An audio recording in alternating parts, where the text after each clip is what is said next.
As we look at what's going on in the Middle East and focus on the recently renewed threat from the leader of Iran that Israel should be destroyed, note the leader's name, Ayatollah Ali Khamenei. He named himself, or those who named him after Ali. He's a Shiite. The majority of the Muslims in Iran are Shiites, whereas the majority of Muslims in Palestine are Sunnis. And the recent self-proclamation of the new Caliph, the leader of ISIS, that militant terrorist organization that has controlled parts of Syria, now is controlling parts of Baghdad and is murdering Christians, even as we speak. He named himself Abu Bakr al-Baghdadi. He chose the name Abu Bakr. Abu Bakr, as I said in the last segment, was the first caliph, the first successor after Muhammad. So he's seeing this narrative and he's weaving himself into it. Now, there hasn't been a caliph since the collapse of the Ottoman Empire after World War I, all right? And part of the agenda of any devout Muslim is to restore the caliphate, the successor. He says, I'm the guy, and I'm naming myself after the first successor, after Muhammad. Poetic on his part, in the Muslim sense, historic in the Muslim sense of the narrative. But you have to understand, for them to work together, for Hamas to say we are inviting Hezbollah is mind-boggling. And for the Ayatollah to say, let's arm the Palestinians in the West Bank, who are Sunnis, and help them fight the Jews.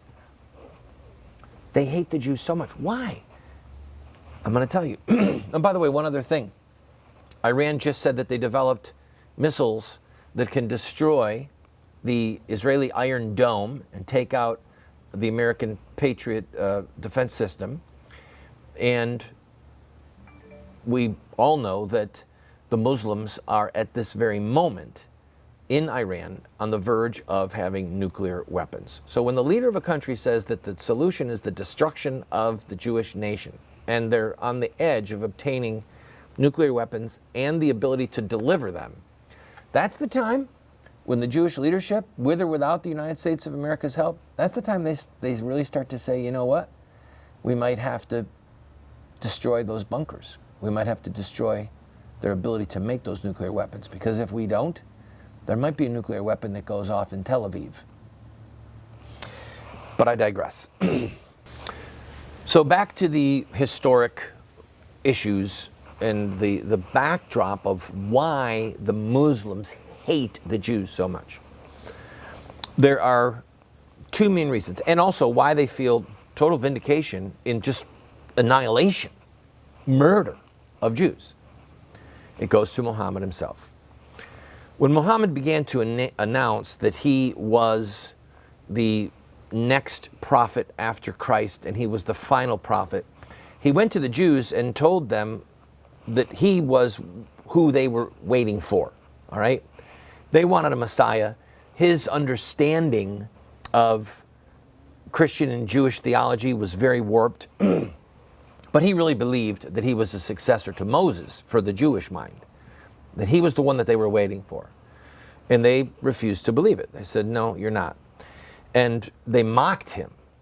All right, they literally, verbally mocked him. Some people would sing songs about him and spoke deridingly of him.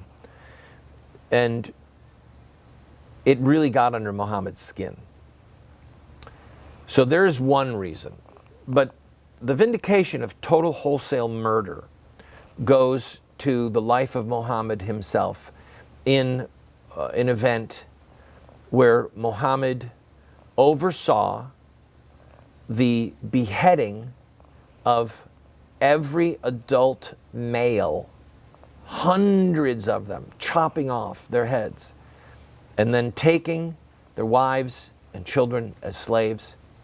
And Muhammad himself took one of the young women as his personal sex slave. I'm going to give you the details when we come back from this break.